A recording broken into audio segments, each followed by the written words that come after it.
What is going on, Booties? It's the night of champions. Tonight's the night. It's going to be a great night, as it always is here in Tampa, Florida. What better place in the country? You got snow happening. You got all kinds of craziness going on. I'm out here, no sleeves, enjoying the beautiful night out here in Tampa, Florida. Don't get excited. Don't move here. Come visit, enjoy it, and then get the fuck out. We got a lot of announcements coming up. As always, we got to let you know where we're going to be this Friday. Just posted. It is our final hangout of the year. We normally don't post them. We normally just get together. But I said, you know what? It's the last one of the year. Let's let people know where we're going to be hanging out.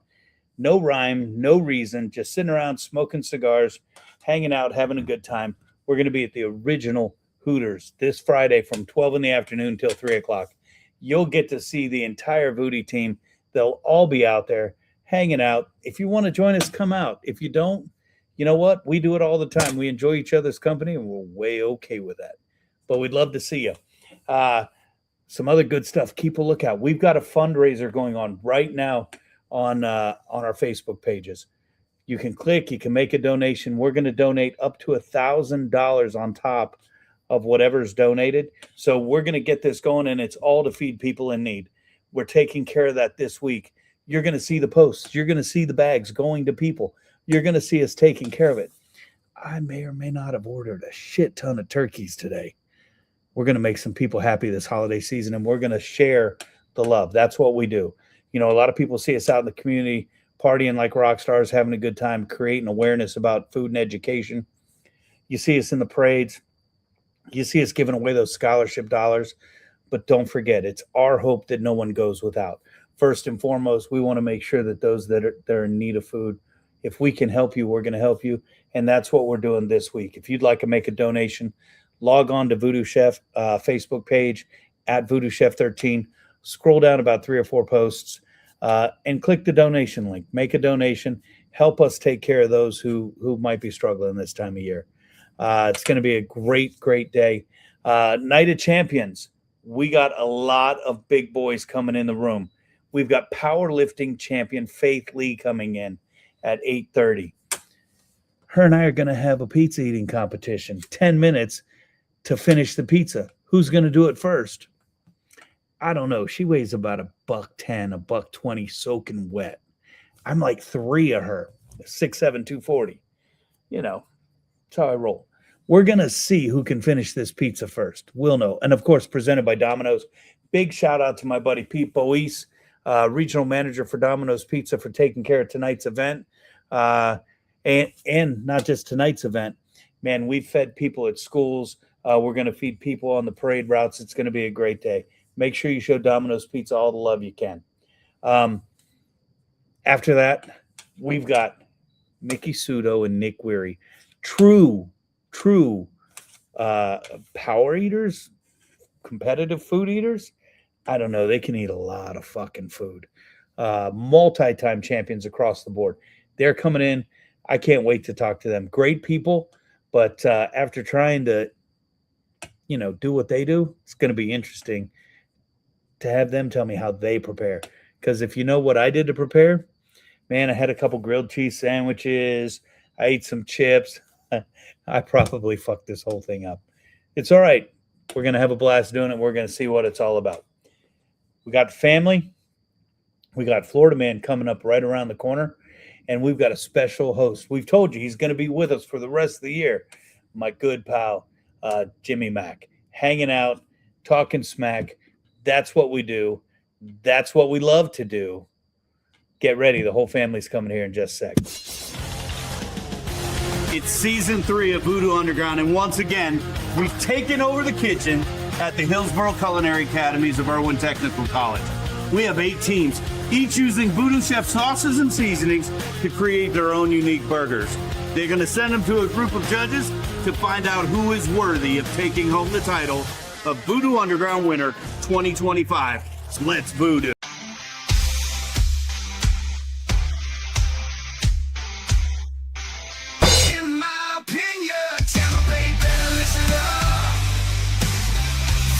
Chef is here, he's about to disrupt. He'll taste it all, give it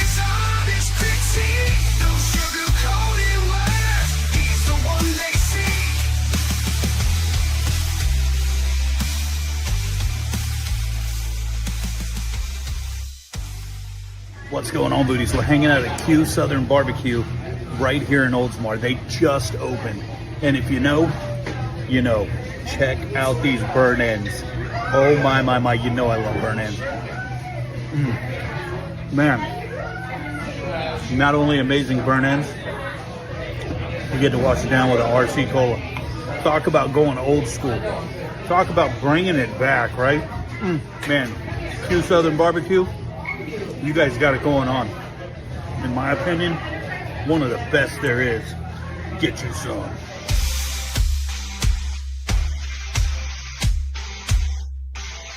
In my opinion. Get you some. Man, Q Southern Barbecue. Jimmy, what's going on, buddy? Welcome to podcast Knick Knack Paddywhack. How you doing? Jimmy, I know you're a big fan of Cameron Capri, right? I am, absolutely, and I hear he's killing it at the new location. Oh, dude, you walk up and it's like you're at a deli counter. You know, I've been to Publix one time and I said, no, I just want 2 slices of cheese. And they get all kinds of pissed off, but they cut me 2 slices of cheese. You go here and you just say, I want 2 bones of rib, I want 3 ounces of pork, and I want a big old handful of brisket. They'll cut it to what you want. Wow. It's amazing. It's amazing. Except it's bad because I was like, yeah, I want all the pork that just fell off the bone. I want it all. And I ended up spending $100 at the barbecue joint, dude. Wow, fantastic. Well worth it, I would imagine. Oh, hell yeah, man. And I had to text him. It's crazy, but I have dreams about his potato salad of all things. I don't know why. His potato salad is off the chart. Have you had his green beans? No. Are they good? It's a cold green bean salad, and I could eat a bucket of it. It's absolutely fantastic. I might have to hit that this weekend. The girls are out of town. I might have to go down there this weekend and just be, you know, the fat hot mess that I am. We got Fleener already checked. What's that, Pat? I said I'll check that place out next week. We'll get some time off. Oh, you don't. You need time off so you can take a nap after the fact because it's going to be that bad, man. Where is the second location at, Eric? And you had mentioned Oldsmar. It's on Tampa Road, and I think it's called Forest Lake. Oh yeah, okay. Yeah, we got Tim Keelik checking in. We got an early entry from Don Hill in the room tonight. Glad you guys are checking in. We're doing an early top 3. We're doing an early Florida man because we've got Faith Lee, powerlifting champion, in. Her and I are having a Domino's pizza eating competition.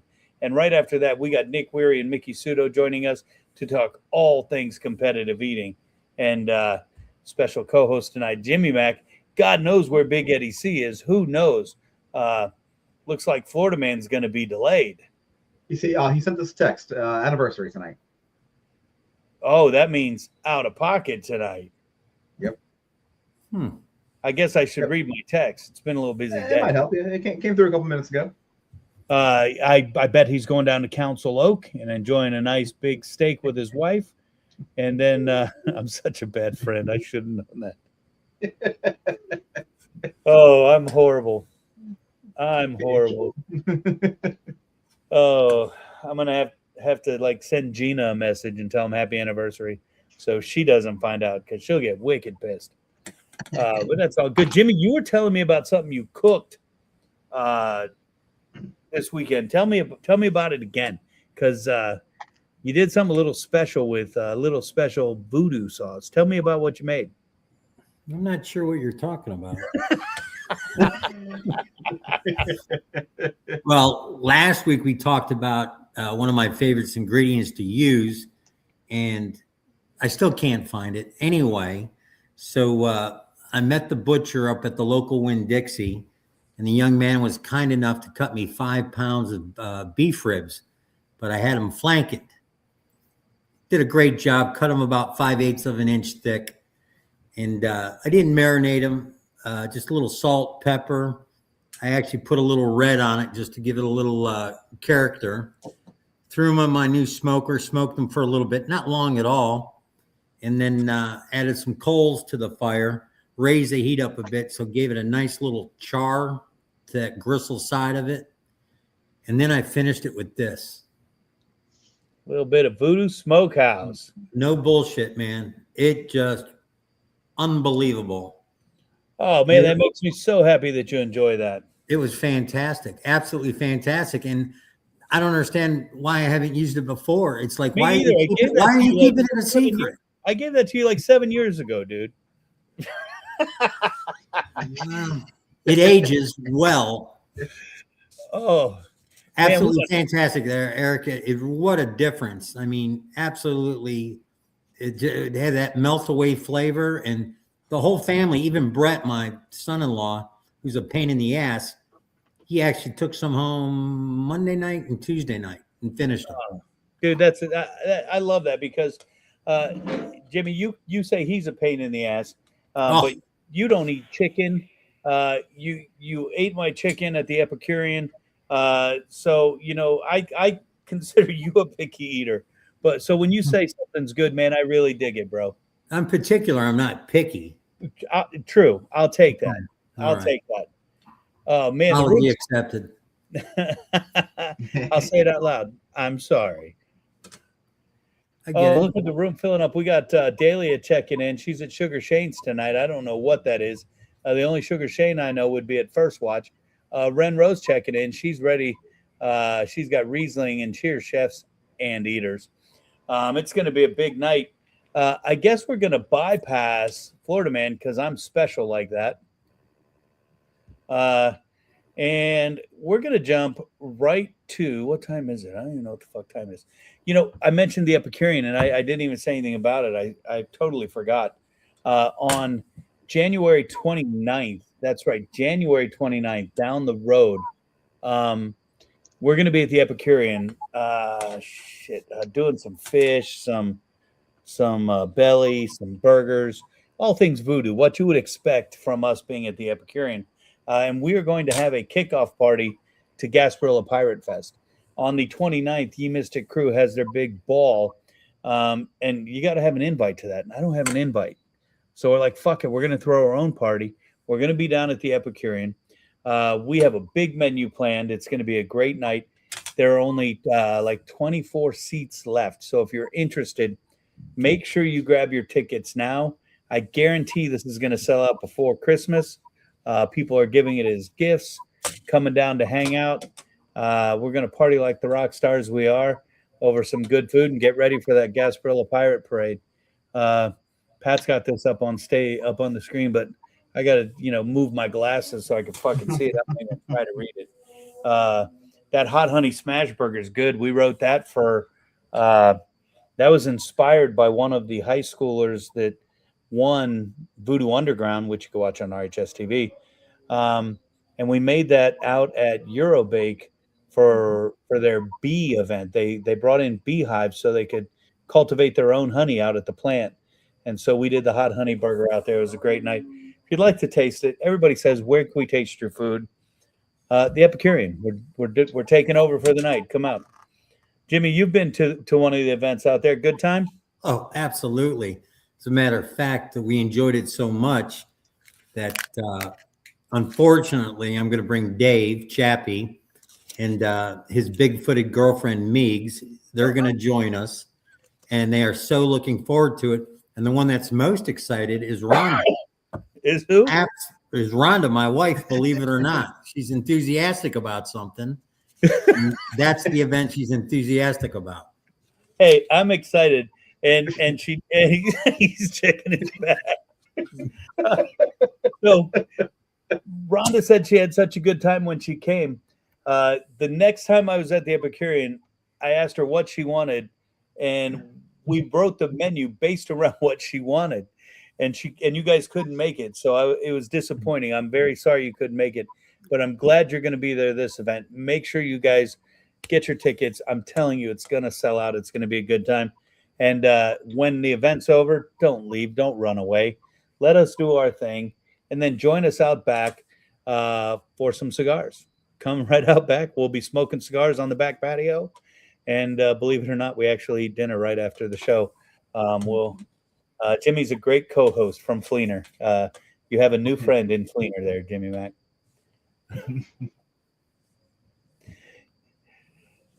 He takes a liking to all the newbies. Don't worry about it. All right. I'll take it. All right, we got 12 minutes till Faith Lee. So you know what? We're going to go ahead and knock out the top 3 in preparation of that since we don't got Big Eddie C.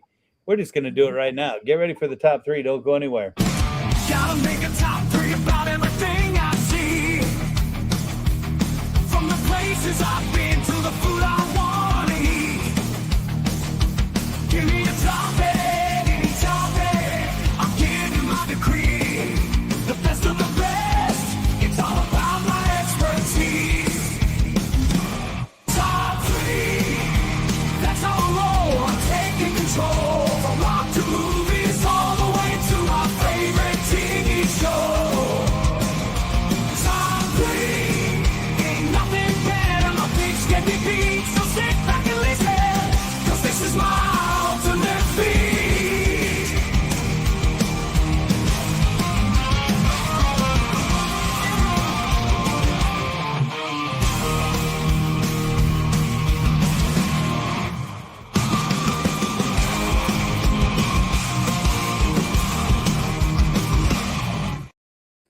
All right, it's time for the top 3. You guys all know how it works. We're going to put up a list, and we're going to eliminate items from the list until we're left with only 3, and that'll be our top 3. And in support of tonight, we got to do nothing more than our top 3 pizza restaurants. Here we go. If I can add it to the screen. All right, here we go. Top 3 pizza restaurants. If you'd like to remove one from the list, all you have to do is type it in that sidebar, and we will take it into account. Doesn't mean we're going to listen. Jimmy, as a guest tonight, you get to pick first. Which one of these needs to be eliminated first? Let's do the obvious and let's get rid of Sam's right off the bat. Oh, yeah. See, I don't even have membership to Sam's. So many people talk about that pizza. I don't think I've ever even had it. It's not a place where I'd go for pizza. I got to tell you, man, I kind of dig the Costco pizza sometimes. And Ren Rose talking about eyeballing tickets. I hope you pick some up. If you pick some up, let me know. We might have a special treat for you there that night if you pick some up tonight during the show. Pat, what's got to go next? I'm going to get rid of Little Caesars. Little better Caesars. choices. You know, those new little things they have that they make in the muffin cups, I may or may not enjoy those, just saying. I got to tell you, I'm all about small town, the local guy. I want to support everybody local. But, you know, one thing I don't want you to do is hit my credit card for an obscene amount of money that wasn't supposed to be, and then try to pretend like it was my fault. I didn't punch the numbers in your credit card machine. 3 Brothers, you got to go. And it wasn't that good. Sorry. My opinion, IMO. All right, we got Dahlia checking in. She said we got to get rid of Papa John's. Papa John's very supportive of the school system, giving us great discounts. But tonight, my friend, you have to go. Jimmy, brings us back to you. Well, I'm going to stay consistent and let's get rid of Costco. I knew it was coming. Yeah. Do you ever do you shop at Costco, Jim? I have a couple times, and I really don't enjoy it. And the most frustrating part is the checkout process that they have there. Checkout is absolutely crazy. I do enjoy some of their meats, not all of them. Not all of them. Well, they got rid of the one cut that was, I don't know the exact butcher term for it, but it was like the top cap of the ribeye. Yeah, the tri-tip, right? Oh my God. And they got rid of it for some reason. I don't know why, but I would go to the local store and pick that up, just that only. And for some reason they eliminated it. Yeah, I get belly there. It's just, I can't get what I want at Publix because I want the whole belly. And so that's generally where I go for belly. But, and I get my sirloin steaks there. I find it very reasonable and it takes care of the family. They'll eat them. Pat, what about you, buddy? Talking Costco or talking pizza here? Sure. Before I go on, so we do like Costco. I do agree. It's a pain in the ass checking out. Sam's Club, we just got a membership through my wife's work. I think we paid $10 for the whole year or something bullshit like that. One nice thing about Sam's Club, I'll say, is that you can download their app. You can scan everything you're putting in your cart, and then you just walk right out the door. You don't have to rescan everything at the checkout line. There is no checkout line. We're not millennials. We didn't understand any of Are that. amazing. Well, That's okay though. It made sense, but I agree with Patrick on that. That scan and go, that's the ticket. in other words, no line. I would scan your own stuff definitely and walk out the door. Yeah. Costco pizza is good though. We do like Costco pizza, especially for the price. Right? $10 for a giant ass pie or something like that. Yeah, I mean that's you can't really. And that's what you got to take into account. Everything is relative. Everything has its place in the market. We got Jose Roldan Jr. saying Jets got to go because they suck. I don't know if he's talking about the pizza or the football team. Your pick, Pat. What's going next? Let's go ahead and get rid of Sally O'Neill's for the only reason that I have never had them. I don't even know where they're at. I had it once, and the night I was there, it took too long, and it turned me off. So I found myself not going back, and it was only about the service, not about the pizza. Service will do that. Service will do that. Jimmy, you worked in the service industry for a while. You know, good service can save bad food, right? Oh yeah, no, absolutely. And unfortunately, there's not enough good wait staff around to support the bad restaurants. And I think that's one of the biggest reasons I get disappointed when I go out. All right, I'm getting rid of the pizza slut only because it's not 1980 anymore. We're rolling through this rather quickly. We've got Jose and Ren Rose having their own conversation about pizza Jets. That might be fun to watch. I'm still wondering if Ren Rose got those tickets to the Epicurean. Ren Rose, you text me or you put a copy of your receipt from the Epicurean tickets inside the chat, and when you arrive that night, we'll have a bottle of the VooDoo Chef Barrel Select Bourbon sitting at your table for when you get there. All right, here we go. I don't know, Pat, whose turn is it? I fucking lost track and really don't care. So you just said Pizza Hut, so I believe it's back to Jimmy. Back to Jimmy. All right. Wow. Getting hard now, buddy. Yeah, it is. I'm going to have to go with, man, I hate picking somebody that I haven't had, but I guess that's safe. And I'd have to say NY/NY. New York pizza. They're located all over town. Actually, one of my favorite pizzas, as long as you get it at the South Howard location. Okay. Other than that, gotta go. Yeah, sorry, it's just on the wrong side of town. And you know what? We're winding down really, really quickly.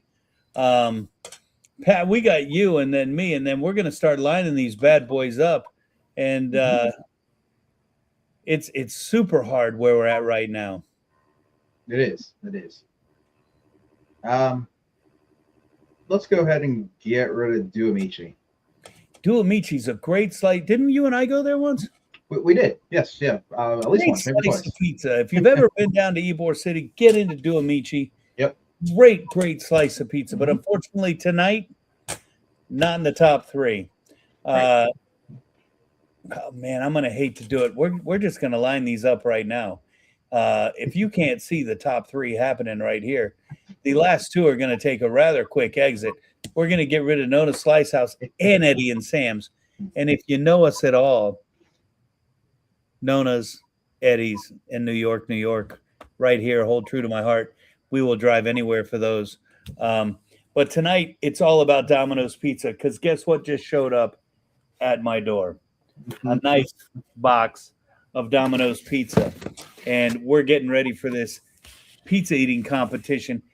Faith Lee has jumped into the green room. She's got a huge smile on her face. She must know she's about to get her ass kicked. And just so you know, I did have to go all in because my boys, again, Pete Bowies, he's in charge of the Domino's pizzas in this area. I've known Pete since we were probably about 15 years old. So I had to get some of the chicken wings. And check out this salad.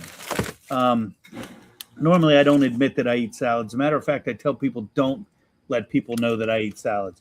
But the way this is wrapped and sealed, I really do appreciate this in a travel delivery. It's aseptically sealed here on the top. It's got everything separated, so it's not going to get soggy. My dressing's on the side. I think that's awesome. My chicken wings with my blue cheese outside of the box, so it's not getting hot and warm. I'm super stoked with the way all the food arrived. And it goes to show you, you can get a little something for everybody at Domino's. When it showed up, I got a text from my daughter. Did you get the hot lava cakes? I'm like, what the fuck are the hot lava cakes? They got hot lava cakes. Did you get the breadsticks? They got breadsticks. They got everything. Make sure and check them out. But right now, everybody get ready to start checking out and talking smack to powerlifting champion Faith Lee. Faith, what's going on? How's it going? Now, it's going great. Before we get started, we got to let everybody know. People will probably think I'm just talking smack, but if they look right behind you, you got some of your trophies behind you. Yeah, tell everybody exactly what, to me, you're Faith. I know you as Faith, but you really are a badass. You are a champion. You're a powerlifting champion. Can you tell everybody what that means, what realm, what you do? So basically, I powerlift. I do the bench press is my specialty, but I do squat, bench, and deadlift. So there are 3 really heavy lifts. And for my age group and my weight class, I 35? I like to claim 23, but I'm 44, 45. I don't know anymore. I've been claiming 23 for quite some time. But for my age group and my weight class, so I'm about 63 kgs. I stay under around 135 throughout the year. My weight that I lift in those different things are at the world level. So there's your local meets, then there's the national, which would be all of America, and I have to win that every year. And then I go off to other meets. So I've done Norway, Puerto Rico, Costa Rica, Mexico, Kazakhstan, South Africa, and that's where some of these have come from. Wow. That's absolutely insane. Yeah. That's insane. Now, you work out a lot. When you and I don't remember where we were at we were at Ocho Tres. Yep. And we were hanging out. We were at another VooDoo event, and you were talking a lot of smack. Because I said I could out-eat you. Everybody thinks Myself, the VooDoo Chef, and Faith Lee are going to have a food eating competition. We're going to make Miki, Sudo, and Nick Wehry look like chumps. Yeah. We're going to have a pizza eating competition. And Faith, I'm going to kick your ass. I got you. I'm gonna whoop your butt. You've never seen a 130-pound girl take you down. I'm 3 of you. Let's go. So you only filmed me talking shit, but you were talking shit before you even started filming. I was talking shit the whole time. I was trying to get you to commit to it. And your coach was like, no, she's not doing this. She's not doing this. Well, because I have to make weight for competitions. And I was like, no. I'm actually going to probably lose weight from eating this pizza. It's going to help me lose weight because of how many calories I eat every day. So we've got our pizzas. I think it's a 14-inch Reggae Domino's pepperoni pizza. And you've got the same pizza, right? Got the same pizza. Same pizza. So what we're going to do, we're going to have 10 minutes. A lot of these competitions that these competitive food eaters do, they're timed. And they see how much they can eat in that time. In the 10 minutes. Yeah. Do you think you can eat that whole pizza in 10 minutes, Faith? Not in 10 minutes. I thought I had I could take you down in an hour. Faith thought we had all night to eat this pizza. Maybe 30 minutes, 10 minutes. I was looking at it and I'm like, I might get, how many do you think you can get? Half the pizza. What's 10, 2, 3? Might be able to get half the pizza. The way mine's cut. Yeah. Well, half should be half no matter what. No, unless you had some start cutting your pizza at the Domino's. And if that's the case, we got to let my boy Pete know. All right, so we'll get this thing started, and Jimmy, you and Pat are gonna have to tell stories or some shit because I can't get my ass kicked by a girl. I was hoping that you would be asking the questions while I ate my pizza. Well, we need to know about things, but where can people find Faith Lee? That's what we need to know. You can find me. You're not just a competitor. You train people. Mm-hmm. You coach them. You're big on diet, and you coach people in diet and nutrition as well. You'll coach them in all aspects of their life and getting healthy. It's not just about lifting. Yeah, for me, it's really about finding balance where pizza still fits in the diet. A lot of people know how to go all the way to the one side where they're absolutely just not eating, all the way to the other side where they just don't care. And so I promote a really healthy lifestyle that also includes balance of pizza. I have a studio in Citrus Park where we coach people live in person and train them. And then also I do stuff online, and you can find me at faithleenutrition.com. So just my first and last name. faithleenutrition.com. Make sure you check her out. Because before you know it, she's going to go from just being a powerlifting champion to being a competitive food eater champion as well. I have no idea who at VooDoo Fandom is, but that's fucking awesome. They said they can eat a pizza in 5 minutes. 5 minutes. I'm going to try. Well, Faith, let's fire this up. All right. Pat, do you got anything you can keep time with? 10 minutes? Yeah, I'll put a timer up on the screen here. I got one ready as soon as we hit go or say go. Well, you know what, Faith? As soon as you see that pop up on the screen, we'll start, and then at the end of 10 minutes, we'll see where we're at and what's going on. You guys talk as much shit as you want because you're Patrick, what are they dunking? What are they dunking the pizza there into? go. I got ready. That's what I want. So, Pat, give us a go. All right, you ready? Clock starts now. Oh, you're dead. All right, there we go. There we go. Look, Eric's doubling up over here. So, Jimmy, what was your question? I'm sorry. Going back to you. Are they dipping the pizza in anything like water or I don't beer or see tequila? it looks like Wish I had Jack Daniels, Jim. I bet, right? What about Faith? Are you dipping your pizza? Straight out of the box. Straight out of the box. Wow. This is a good crush. I put mine in the oven to keep it warm and it dried it out. I'm special. Oh, he's coming up with excuses already, Faith. Don't buy I into had it. mine delivered. Yeah, We're not even a minute in, and the excuses are flying. he is. He's been prepping his excuses all week. Damn great. Well, how long Here, ago well, were you they- guys down at Ocho? How do you pronounce it? Ocho Trace? Okay, Tracy. We were down there Diabolica? night before That's picnic. right. And how are they doing down there? I heard they're killing it. Everything I heard, everything I heard sounds great. I mean, I haven't been down there yet. They came out to the school, talked with us a couple times. We got to sample some food, everything there, though. Everything sounds great. They're definitely on my list of places to go check Well, out. Patrick, we need to go down there because the boys brought up some ceviche to the golf tournament Yeah, water. for an after Yep. round taste. Yep. Phenomenal.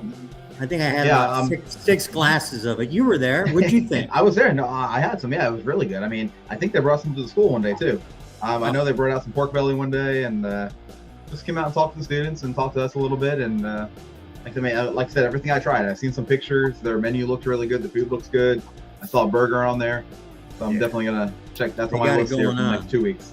They did. Burger is huge. Big burger. Big burger. There we go. Nick Wehry just private texted me and told me I suck. Are you eating the crust there? You have to. You got to eat the whole thing. Just making sure. Just making sure. I'm on number 3. Oh, she's killing him. Let's see. You What's save the crazy crust is for I'll last? even wake up leaner tomorrow from eating this. Do you save the crust for last, or you take the crust as you're eating the pie? I'm eating it as I go. Eric, same thing? Same. There we go. Now we I'm can gonna see it destroy better. you, Faith. Where are you at? I only got half a pizza left. No, you don't. You're so full of shit. Oh, she's killing you, bro. Half of the She's slice. lying is what she's doing. I'm eating it. It's on camera. I think Faith might have a dog underneath the TV there. Look, she's stealing every other slice. That's pretty funny. Faith, you're lying. I'm not. There's no way. No Well, way it's you like ate a half that in pizza. one. It's a big one. No way you ate half that pizza already. So you're on size 40. How you doing, Chef? How many you got down? 2.5. 2.5. Okay. I had a really good workout today to make room for this. Made me really hungry. I'm sure Eric did too. I had dinner.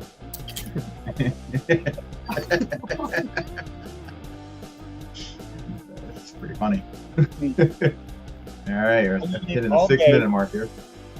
I didn't eat all day. I came home and had sandwiches like an idiot. I had 4 meals. Yeah, but your meal was an orange. No, it's not. I eat rice every day. I had chicken and rice, chicken and potatoes, and a bagel sandwich this morning. Trying out for Survivor.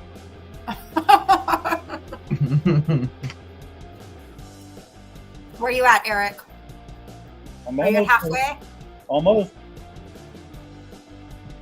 I think you're full of shit. You're lying to me. I'm not lying to you.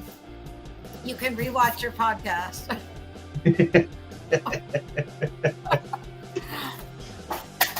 I don't believe you. I'm housing this pizza, and you're not. You're Waiting eating for Eric to start dipping it in the tea. stuff. Come on. All right. That'll be half. This is going to get me to the half. No way you're at half a pizza when you're eating your pizza with your pinky out like that. I didn't even notice that. That's for balance, Eric. Balance. Yeah. He's a professional, man. Professional balance right here. This is what lifting heavy does for you. Your body can take so much food. Have you been training? I'm gonna with wake Miki up tomorrow Sudo? and send you a picture of like me flexing. My biceps will be huge tomorrow. I'll be calling in sick. I'll probably have the best workout of my week, actually. No way you ate half that pie. Well, I got 3 slices left out of the 8. Man. 3 slices and 4 minutes to go. No pressure, Eric. I'll be surprised if I can eat the whole thing, but I'm gonna try. Isn't Why most is that thing all food day? competitions, isn't it, where they have like an hour to eat like something rather large or something like that? Or how's it normally work? Keep talking. I mean, so what's the hot dog one? The hot dog eating contest. So is that 15 minutes or something like that? 10 minutes? Then it's going to inhale them. Something like that. 10 minutes maybe. I don't know about the other ones though. I They got think 3 they're all a left. short period of time. Yep. I got 3 left in 3 minutes.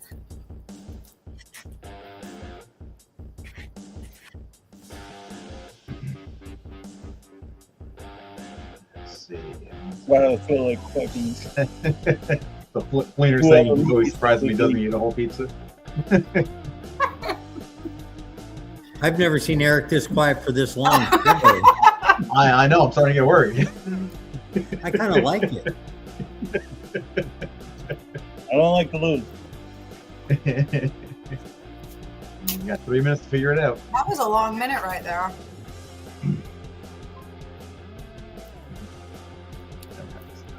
Let's see. Oh, She's gonna get you, Eric. She's gonna get you.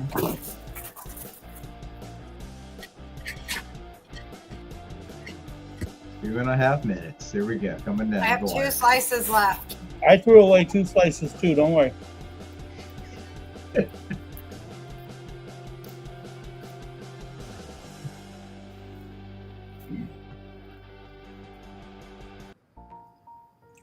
Hey, Patrick, I've got a question for you.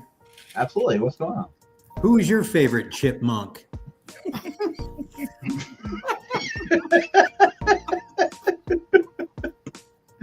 That's an excellent question. I don't want anyone choking now. I got a big chipmunk on the top of the screen and a pretty chipmunk on the bottom of the screen.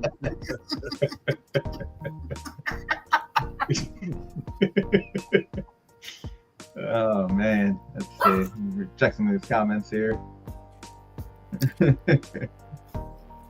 Thanks, Jose. Last slice. Eric, if you need any advice here, Felina's giving some advice for you here. Take 2 slices and put them together, eat them like a sandwich. I'm calling bullshit, Dave. It's on camera. Oh, wow. That box is looking pretty empty. One step at a time, just like fitness. One step at a time. There's no way. How much you got left, Eric?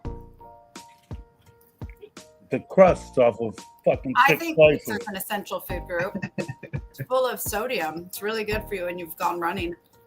All right, a little under a minute left here.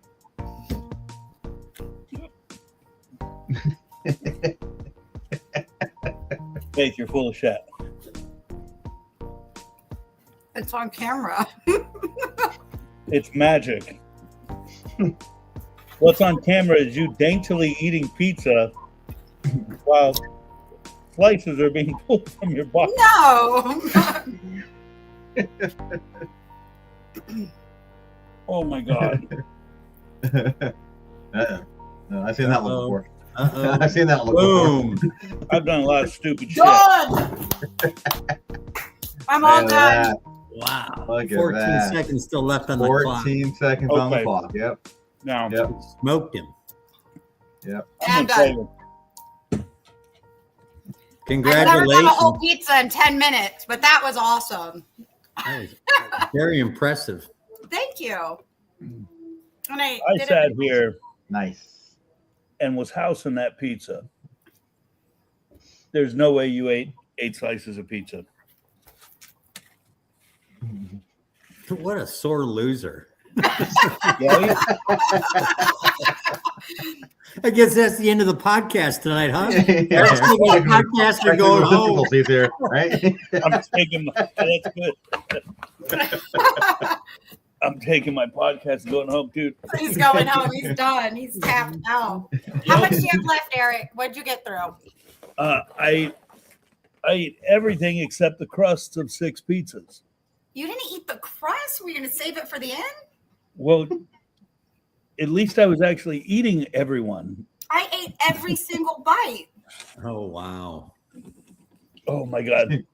Oh, The crust actually, Wait. just to let you know, the crust actually, because of like all, thanks, Yoli. Thanks for congratulating me. The Wait, crust actually, what were you telling her thank you for? she said congrats because I Wait, won. but then you said Are you going to thanks. give me a trophy that I could put up here? Like a big pizza? Did I get you one of our championship? Oh, I want a belts? belt. I want a belt. I want I'll a tell belt. you what. If we redo this live in front of everybody, I'll have a Oh, Make wow. me do it again. It depends on the season because sometimes I'm in my lower body weight. Patrick, he wants a do-over. And then, of course, next time it's big, we got to put a camera on the pizza box to make sure. Oh, I should have done it. Listen, you can go back and watch. I ate every single one. Oh my god! If you ate every single one and you're sitting there like that, something's wrong with you. No, I eat a lot every day. So it's easy for me. When today I changed out one of my last meals, instead of doing like I usually do a rice meal like this big, instead of doing that, I had a protein shake. So I had room in my stomach. And I'm not kidding. I'm going to tag you in my post. My workout tomorrow is going to be insane with all this energy. So we really did just like try to eat those whole pies, and you really did kick my ass like you said you would. But tell everybody, I talk a lot of shit about all the food I eat, Yeah. but you're like serious. You're going to turn this into energy and just destroy tomorrow. Yeah, I'll just wake up in the morning and do my normal day and then go work out in the afternoon. I eat all my normal food. I'm watching the whole thing. Oh yeah, you're always watching the whole thing. But that's the big misconception with food is when you're moving a lot, you need a lot of it. And when you're not moving a lot, you don't need as much. So when I move a lot, I wake up at 5 every day. I go train hard 5 days a week. And my lifts are just so heavy that it allows my body to just take this and run with it. So I'll wake up and have a great workout. But I don't try to, like, if I have this pizza, I don't wake up tomorrow and try to, like, fix anything. I'll still wake up and have breakfast, have my next meal, go do my normal stuff. I don't try to be like, oh, you overate one day, so you need to fix it the next day. That doesn't exist in my world. You just ate more. And I've heard you tell people, you're not eating, but the true fact is you're not eating enough. Yeah, and can you explain that? So everybody has like an energy input and output. And so most people get busy with life and they do their whole day and they don't eat. So it's kind of funny. Before this podcast, I was telling Yoli, I am hungry in a different way than what I'm normally hungry. I eat every couple hours and my normal hungry is like my stomach is actually growling. Versus today with me having a protein shake instead, I was like mentally hungry, like mental chatter almost. Like I was thinking I wanted food because I didn't have my normal meal. And that's what most people do is they just are busy with life and work. They don't stop to eat multiple times a day. So the body goes into, hey, well, I don't need anything to function. So when you do eat, it just stores it. Versus me, I eat so frequently that my body knows it's always going to have more food coming in. So it's always burning. It's constantly burning it. So that's the big thing. When you constantly feed a fire, what happens? The fire gets bigger. When you only give it a little for a little, you're having to reignite it every day. And that's exactly where like my metabolism is or how I kind of do life. And what I teach my clients that the more you eat, the more energy you're going to have to do life. And it works out really well. Obviously, I mean, if anybody if they don't follow you on Facebook, they should. The amount of weight you lift is insane. And you've also told me you don't have to go and really destroy the weights. No. Do less heavy lifts to put the strain on your body to burn that energy. And it's not something that most people think about. You walk into the gym and, you see them banging out reps or whatever. You're just like, you're hitting 3 hard reps or doing those heavy deadlifts and moving on. That's it. And that's the big thing. A lot of people that go to the gym don't see change in their physical body or their performance. And most people that train. So I like to say there's working out. A lot of us like to go work out. You go run, you go sweat, you have a good workout, you mess around with dumbbells. Training is you're teaching your body how to metabolize food. You're teaching your body how to move weight, which is really what we want. You want to be able to get up and get down without having back pain, be able to get up and get down or bend over pick up a box without having like knee pain or back pain. So training teaches your body how to move. And it allows your body to structurally find balance so you can breathe better, which results in weight loss. Working out is everybody you see in the gym just kind of pounding the pavement, wondering why nothing's working. So I do more training. I do very little working out. I don't go do like lots of cardio kind of things. So what would a normal day look like in your life as far as working out? And for the record, I called you guys the other day. I'm like, hey, what's going on? And you're like, we're in Mexico. I'm like, what the fuck? You're in Mexico? No, you fucking drove to Orlando to go eat at Epcot in Mexico. Yeah, we're in Mexico for tequila. And not for the margaritas, not for the fucking food. So exactly. It's not like you're depriving yourself of anything. So what's a normal workout routine look like for you? So today my workout routine was I took a band and did some shoulder stretches. Ooh. Then I did a bench press, 3 sets of 6. Wasn't too heavy today. I'm at a low weight because we just came out of a competition. So I was only at about 60%. So I did like 132 on the barbell for 3 sets of 6. Thank you. And then I did some face pulls with like another cable machine. And I did some shoulder raises. That's it. Nothing too crazy, but my diet is you maybe drop some of that weight. I think I can handle that. You can handle that. You can handle it. If you're there having a good conversation with somebody, if you're training properly, you have to rest. And when you rest, you're just sitting here doing this in the gym. This is what we do all day. So a normal day in the gym is like, I'd look at you and be like, all right, your turn, you go. Then it'd be your turn, you go. Then we talk a little more, then you go. It doesn't have to be like the headphones in, ignoring the world, hating life. That actually makes you hate it. Like, and also a big thing I remind my people that work with me is like, do the exercise you like. If you don't like the bench press, don't do the bench press. There's so many other things to do. Can I bring my cigar to the gym? Only mine. I don't think any other, but mine, I'll open the doors for you. Might pass out because you gotta breathe. I get yelled at all the time. You know, you're the only asthmatic I know that smokes cigars. What's wrong with you? Yeah. Oh, well, that's awful. Right? You can smoke cigars, but can't eat a pizza in 10 minutes. Oh, Chef, you're never going to live this down. Yeah. I thought you were going to give me a run for the money. I had one job again. One job. Awesome. Faith, what's next? Where can we find you next? Next up, I am in Las Vegas for my nationals. So I'll be you have to basically get re-qualified every year. So you have to try again to get put on the team. You get put on the team, and then you get all the invites to the World Games and the National Games and the other different leagues. So that's what I got next. Other than that, I'll be in the studio. You're heading out to Vegas.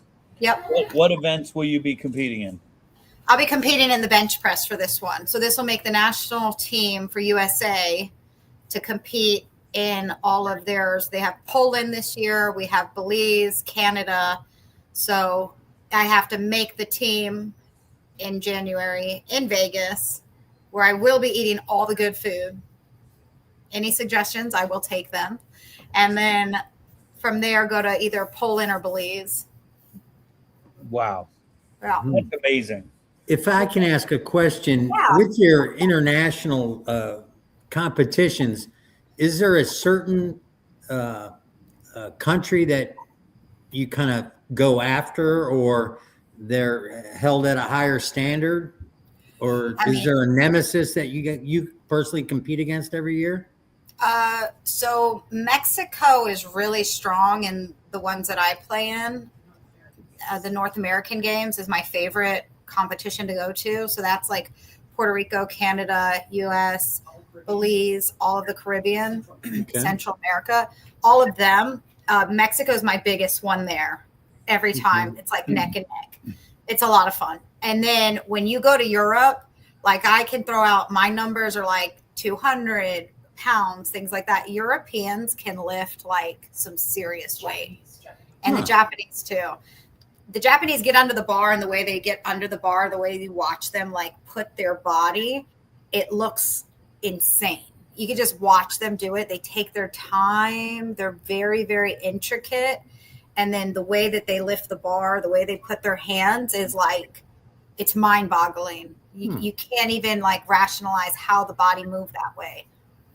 Interesting. Very disciplined, very disciplined. If we wanted to watch the competitions, is there a place we could see them? It's usually on ESPN, depending on which one. So ESPN2 will have it on during, and then usually on my Facebook, I'll put the links of when they're doing them. So if they're not there, they do have them like live streaming on YouTube and Instagram, things like that. Man, that's really cool. I've known you for, almost 7 years now, and I didn't know I could watch you compete, because to me, you're Faith Lee to me. I'm just hanging out. I'm just like going to the golf charity and drinking. It's like she can't possibly. She's the drunkest little one on the field. She can't possibly be into nutrition. And right? Something I'm really proud of though is that like I don't just tell people. You ever hear coaches like say, or you guys got to know people that talk all about being healthy, and then you see them in the corner and they're the most unhealthy. I try to live exactly what I tell my people is like, I'm going to have a drink. I'm going to have a beer. I'm going to have wine. But look at all the other things I do that keep that balanced. And I live it for real, not just like to make money off of it, you know? So that's super cool. And that's why I wanted to compete against you. Oh, it wasn't really much of a competition, really. Thanks, man. Thanks. That's so awesome. Get him a personal pizza next time. Oh, that would have been more fun though, because we would have had to go fast. Oh, and that so you know, Faith, I'm going back and watch this, and I'm counting every damn slice to make sure you go for it. Count it. I really ate it. I thought you were going to take me down. I was ready to lose gracefully. I got to tell spoken you. Like a true champion, right? Wait, no, right? That was a slam right there. I've been bitching the whole Taking time. The punches when I can. Yeah. Hey, it's all good. Faith, do you want to hang out and chat with Nick Wehry and Miki Sudo with us, or do you have to run? Yeah, I got to run. I go to bed at 10, so I got to get ready for bed. Hey, it's living that lifestyle. Thank you so much for having me, guys. Hey, I appreciate you coming, and anytime you want to come back on, you know you're welcome. Every week. All right. Thanks so much, guys. Thanks for being so fun. Congratulations. Thank you. Fuck you, Jimmy. Bye, Faith. Bye. Oh man, that was fun. That was fun. Now tell the truth. You watched? Did she eat all those pizzas, dude? Dude, let it go, man. Well, she embarrassed you on your own podcast. Bro. Let it go, dude. Wow, that hurt.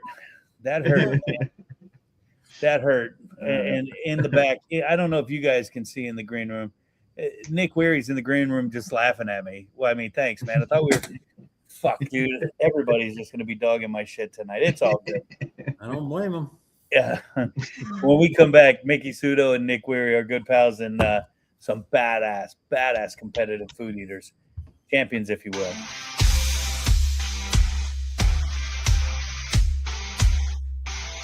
In my opinion, Tampa Bay better listen up.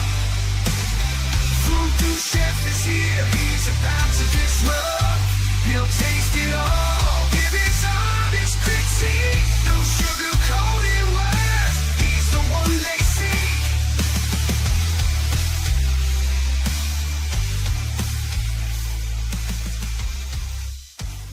What's going on, Voodies? Hanging out at the Epicurean.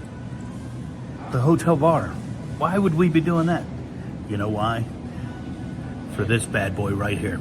Check out this burger. Look at that cheese just falling off of that. This is the VooDoo-inspired Nola burger at the Epicurean. Double smash patty, heavily seasoned with that VooDoo Chef Nola. Smoked Gouda cheese, that house-made bacon. And let me tell you, it is thick cut and it hits hard. They got these thick pickles on here. I don't know if they're house-made or where they're from. What I know is they're fan-dantastic. And then it's finished with the crawfish aioli. Talk about a New Orleans surf and turf voodoo style. That bad boy right there is about to hit hard. Let's check it out.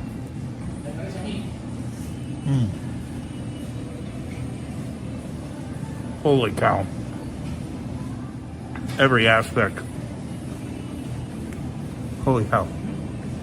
That crawfish aioli is just hitting the mark. And the Nola seasoned patty, can't forget that. All right, let's take a look at that house cut bacon. Look how thick that bacon is on that burger. Is that a third patty? That's house cut bacon. Holy moly.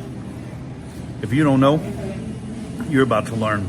You need to get down here, sit at the bar, tell them you want the VooDoo burger. In my opinion, one of the best there is. Get some.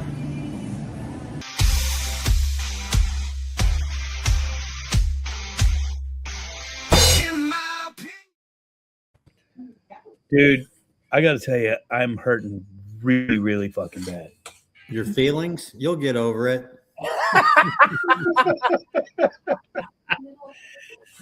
Dude, you'll be okay, Eric. You'll be okay. You'll beat somebody someday. Someday, man. One day. And we'll come back here and ring that victory bell. Just like we always wanted to. Dude, that was tough, man. That was tough. You watch this shit on TV and you're like, man, they make it look so easy, but isn't that what a pro does? They make it look easy. They do. Look at Jimmy. Jimmy's just never gonna let this go. He's not gonna let me live it down. I want to know the secrets. That's what I want to know, and that's why we got the badasses in the house tonight, the real champions. The I believe number 5 and 6 competitive food eater in the world, if I'm right. I see them maybe shaking their head. I don't know. I tell everybody you're number 1 and 2, so it doesn't matter. Coming in the room right now, our good pals Nick Wehry and Miki Sudo. What is going on, guys? Hey guys, thanks so much for having us. Excited to be here, guys. Yep. 1 and 2 in Florida. Probably, I think 1 or 2, I mean, on the whole Eastern. Well, Jeff's up. Yeah. Oh, yeah. Okay, Massachusetts. I don't know. We're okay. We're We're decent at what we do. Yeah. No, you're badasses in what you do, and that's why you're here tonight. You know, I tell the story all the time. First time I met Miki, she was judging our burger competition, and you know, we tell everybody take 2 bites because you're going to get like 20 burgers. She ate the first 6 clean. What are you doing? And somebody told me that, and I was like, well, shit, I just want to sit down and watch.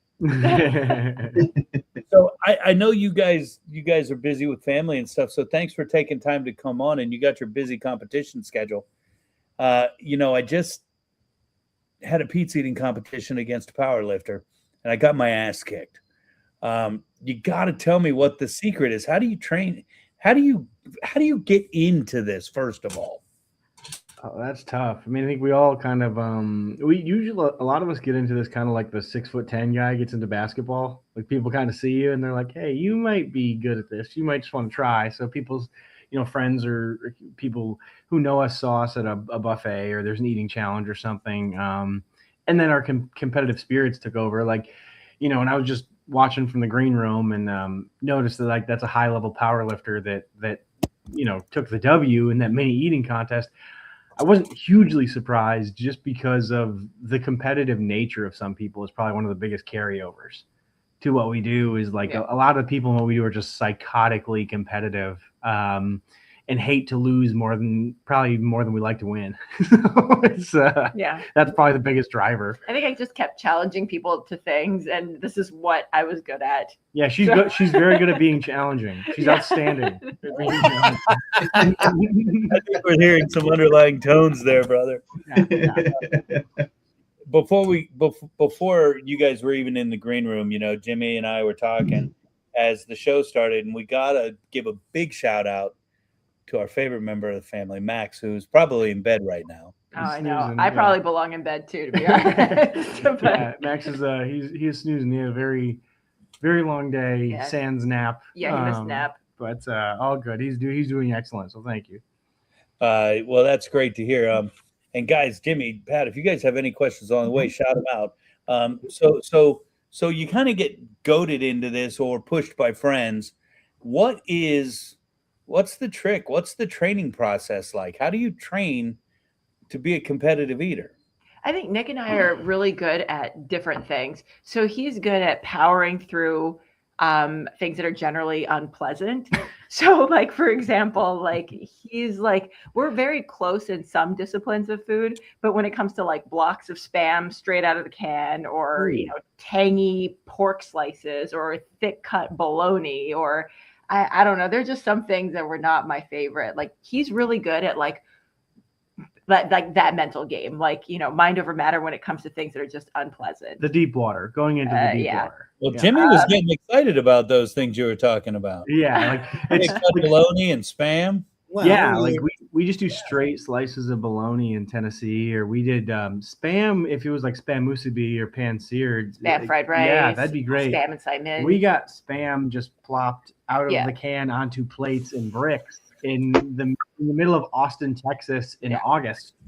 So that was so those contests where I think discomfort or maybe just flavor tolerance becomes one of the biggest drivers. Mm-hmm. That's probably where I do well.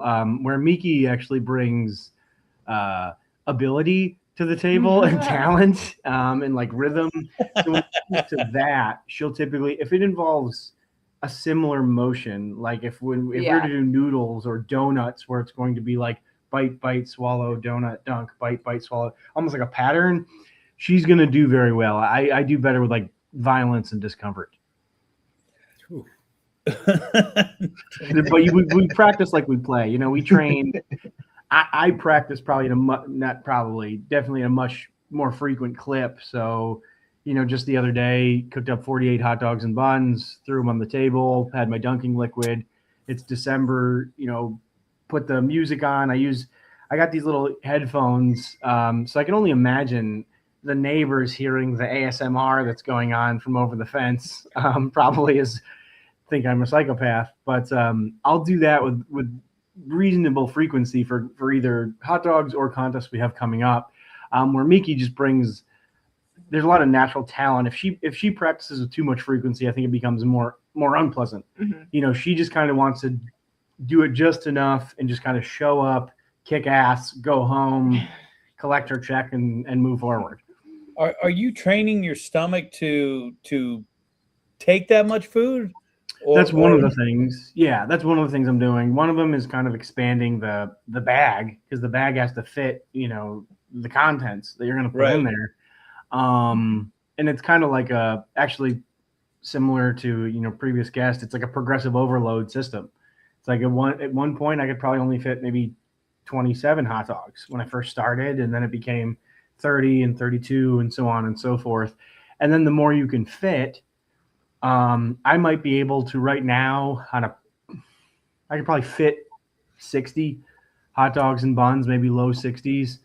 But doing that in 10 minutes is challenging. So you want to be able to fit eventually 70 so that you can fit this low 60s in 10 minutes and so on and so forth. And then some of it is training the movements, because you have to do it in 10 minutes.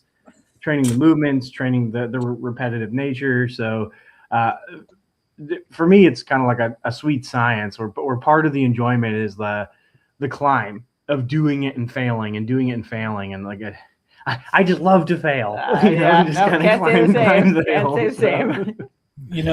failed on the pizza eating contest earlier. Yeah. We all saw that. We're in the same boat, man. We're in the same boat. Miki, people have described in our circle, the judging circle, where you guys come out and you help us with Pig Jig and other events.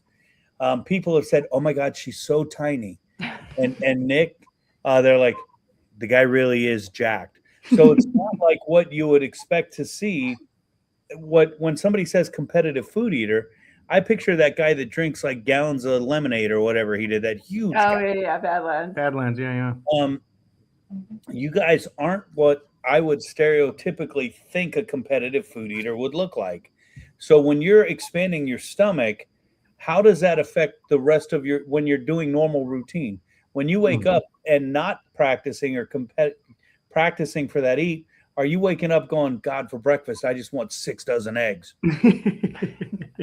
No, I think what we will say is both of us do better when we're healthy and lean and all that. Nick's, I will say, like, abs probably do work against him. So that's like, he just like being in I'd say too good a shape, because like that just sounds really self-important. That's my problem. Yeah, I'm just in too good a shape. I've never had that problem. But it's like, it's real. Yeah, like we want to be fit and lean and have like the endurance and the stamina to like, exert all that energy for 10 minutes on end. But if you do have like a wall of muscle, you do have those challenges too. So it's like there's like a fine. That's why I don't have abs. There's like different kinds of in shape that I would have. There's eating shape, as crazy as that sounds. Like my jaw needs to have good endurance. I need to be used to swallowing large pieces of food, and then so usually around like April, May, June, July, that probably peaks because I'm practicing with more frequency. And then there's obviously the type. There's gym shape, but I think that kind of equates to a lot of things done pushing your body to a high level, because you see sometimes, even when you see, I'm not equating what we do to playing professional football, professional baseball, the super freak athletes or the guys who are super jacked, they actually get hurt more than a lot of the guys who are obviously, your average professional football player is jacked compared to a normal person, but your Calvin Johnsons and your Micah Parsons and like there's a guy, Marshawn Lloyd, plays running back for the Packers, who looks like he was cut out of clay. They seem to get hurt. Like that Ferrari is not made to go 200,000. So I think sometimes for me, the weight training and stuff can be a detriment because everything is just kind of tight. It's not made to be loosey goosey, and fit 70 bratwursts in 8 minutes or what have you. What is your biggest accomplishment in your mind, Nick, of your food eating? Because you got a couple big ones out there. Oh, that's tough. I think the movie answer would be Miki, of course, but that would be the romantic answer. But as far as on a competitive, did you coach him on that? Yeah, right. She was pinching my leg under the table, but I would say from a competitive standpoint, that's tough. My buffet bowl title over her, or in pistachios, I beat her, Gideon Oji, and Joey Chestnut, and Bartley Weaver, Steve Ham, probably 7 ranked, top 15 ranked eaters at the table. I beat all at once for the pistachio title. And what's the pistachios? What did you eat?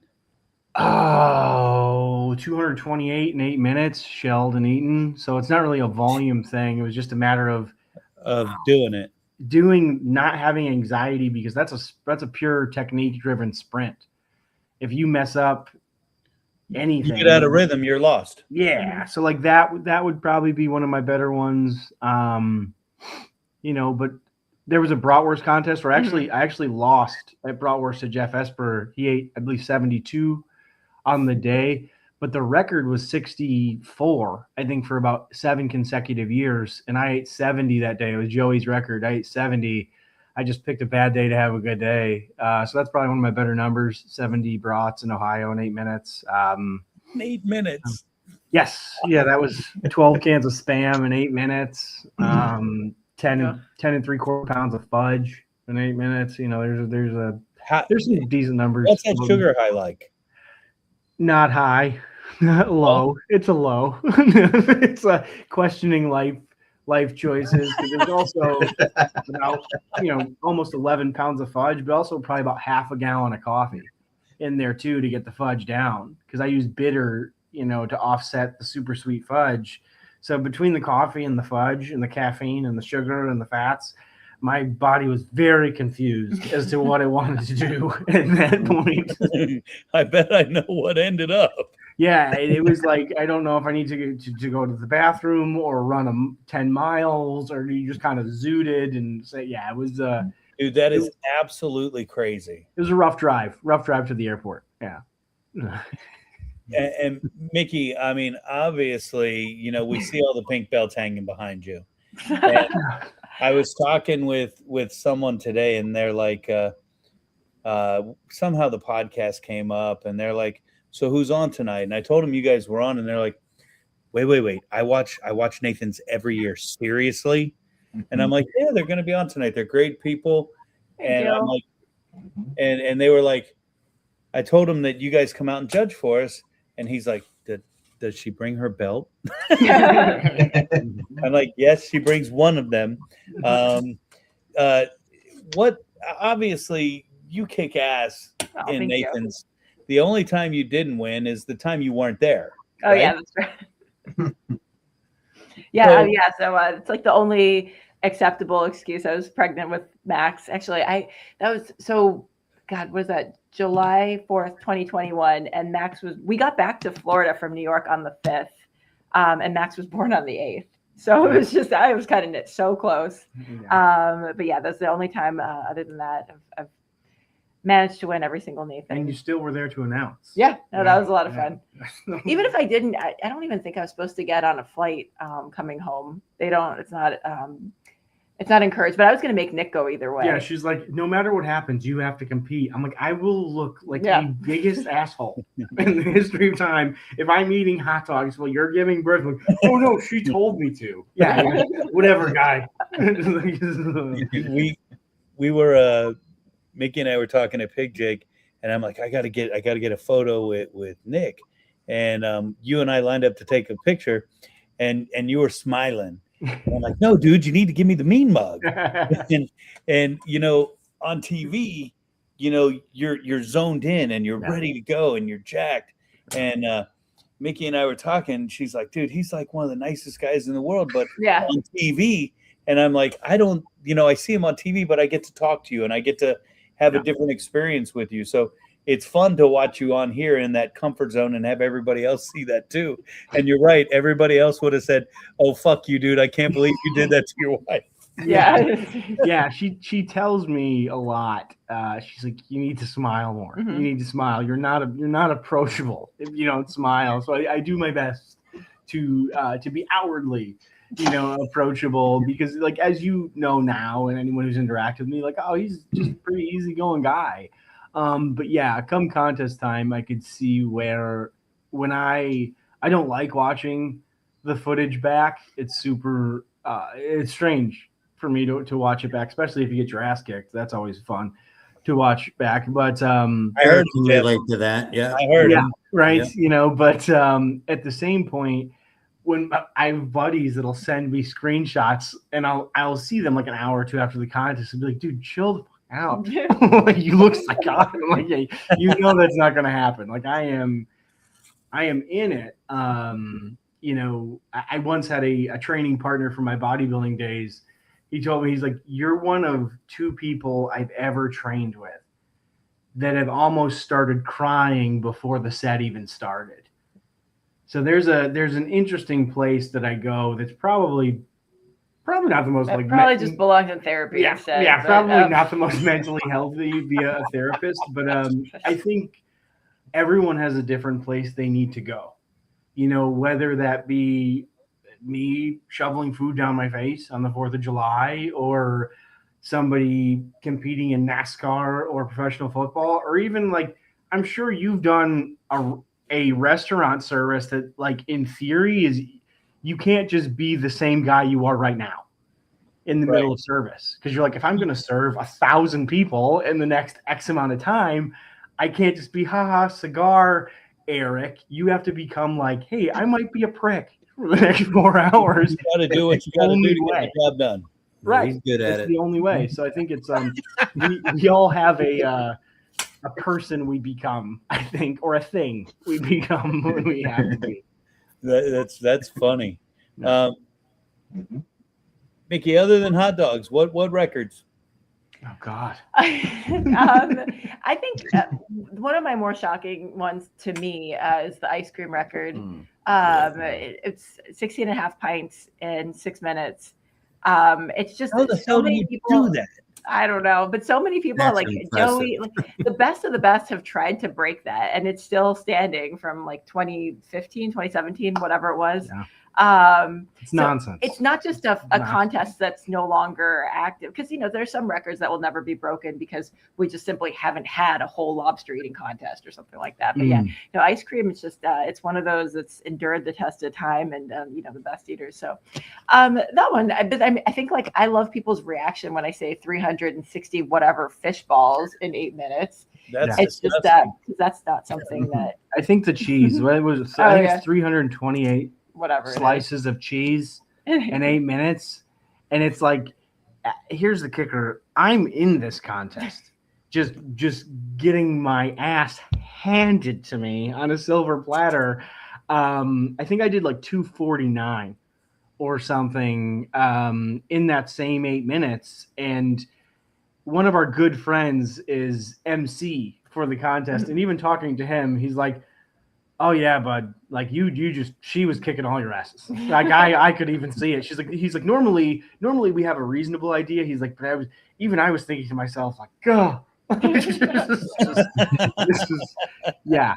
She kind of took us all to the woodshed in that contest. That before the contest, she's like, oh, this is going to be your contest to win. This is probably going to be your contest to win. Just lulling me into a full sense of security. I didn't know what the consistency was going to be like. I thought it was going to be like eating blocks of cheese, but it was more like you just consistently beat the piss out of us. it was like what are the cellophane cheeses? It wasn't similar. That's the most. But it was similar. like that. It was like the cellophane cheese. It's just like Kraft singles. Yeah, exactly. Think Kraft singles but they had stacked them in stacks of 80. Yeah. So she did roughly 4+ stacks of 80 is I'm looking over at the plates and just like, oh, okay, well, I don't even want to call myself a professional anymore. I just want to cry. I want to tell you guys this. I consider you both my friends, and I love you. I love watching your family, but that's just fucking disgusting. Oh yeah, I mean, between cellophane cheese and fish balls, I mean, we've had some gourmet experiences. Oh my gosh, yeah, that people is eat hot dogs with a. I don't know. What flavor was the ice cream? Yeah, Just vanilla, but it was really rich, full fat. I forgot. That'd probably make it easier. Than if it was any of the honestly the brand I don't think was a big sponsor, so because otherwise I would have told you, oh, it was blah blah blah blah. But yeah, no, it was just the Indiana State Fair ice cream eating contest. Like they didn't push the brand, so I actually don't know exactly what it was. Wow. But it was airy and it was a really hot day, so it was almost like milkshake consistency. Not milkshake, like what is it, like the concrete, the stuff where you can like take a huge scoop on your spoon and it stays. like It's a not blizzard. melting off, like a blizzard. but it's not Like dense Jameson and hard. blizzard, It was yeah. just like perfect. Maybe, I mean, yeah, there are a What's lot of that ice cream headache like? That one wasn't too bad. But I think with 2 gallons of ice cream in you, like it felt like my insides were experiencing hypothermia. So She was like 15% ice cream. it was kind of. I was more afraid. She was than I like she was uncomfortable. more ice cream than Eastern European in that moment. So I was It's just because you're always like in this uncharted territory. Like I don't know if this is, I don't know how my body's gonna handle this. So that's a large part of our life Mhm. is uncharted territory. Sometimes I was just at the orthopedic spine specialist and we were talking about something. I'm like, hey, so fun question. And that we have to preface a lot of our questions at doctor's appointments and things like, so how is this going to affect, let's just say, completely hypothetically, I wanted to eat 70 bratwursts in 8 minutes. And then they kind of look at you and like, yeah, like, well, I've never had that question before. Like, yeah, well, now you have. So And right away they're like, we need to check your cholesterol. Let's yeah, run exactly. Or they're like, we need to check you into the loony bin because that's the most absurd question I've ever heard. I don't think they really understand. It's hard to explain because even after I had Max, I don't think I think by then I knew that the medical team wasn't going to be able to give me any sort of like informed advice. Like obviously, they would do their best, but like trying to explain to somebody, I'm going to be in a chicken wing eating contest, possibly eating whatever numbers, like, but they think like Stand By Me, like State Fair, ha ha ha. It's going to be some chubby guys shoveling their face into a pie. It's like, no, we're doing things at what most people would consider like a supra-physiological level. It's not like, oh, I ate too much, so now I have to lean the seat back when I drive home. It's like, no, there's money on the line, and there's going to be 8 to 10 of us, just everything we have for 8 to 12 minutes. Oh, for some reason, Pat and I were just able to relate to that. Lean the seat back while I drive home. I don't know what you're talking about. You mentioned the chicken wing eating competition, so I'm curious how they do this because you got the drumette, you got the flat. Is it a weight, or do you have somebody look? It is a weight. It's displacement. So like they typically give us like one gigantic tray. And then they'll do a before and after or multiple trays of like basically they'll tape to the side to the thousandths place. This was 10.876 pounds. This was. And so then you kind of have to decide each competitor typically has a slightly different. Do you want to just like grip it and rip it and go as fast as you can? Or do you want to be super thorough? And then you have techniques of like most of us will take like, let's say, I think in Indiana, it was roughly a 23 or 24 pound tray and like kind of shimmy it down. And then as you eat, discard the bones to the far end. That way you're not digging through a graveyard of chicken wings. Do you want to go strictly drums or strictly flats or just grab what you grab? So there's a interesting amount of technique. Chicken wings, would you do drummy over flat, Nick? So I've done it different depending on the contest. Like this past contest, they were Ale Emporium. There's a handful of locations out in Indiana, and it was the Hermanaki wing. So think like like a pretty good, not overly sweet teriyaki we should sauce. share some with him. Yeah, no, actually, yeah, we do have some. Yeah, left. we still they have sent extra. us some. So next time we see you, I won't complain about that. yeah, we have Yeah. to get you. But think like a not overly sweet teriyaki sauce, because I think a lot of times that does get a little sweet, but not overly sweet, with a really nice like white, black, and red pepper finish on the back end. So it's got some spices, and I guess spice, but not like not heat. Not in the sense of like buffalo heat, but just like a peppery finish. Really good sauce, which made it easier, and not overly sauced. These weren't soup. Sometimes you get wings and it's like it's more like a stew. But they had done really well. So I'm like, I'm gonna go. These are gonna be kind of sticky because they cook them, sauce them, cook them again. So the sauce really kind of sticks. I'm gonna go straight flats, basically, at least to start. And I kind of did that.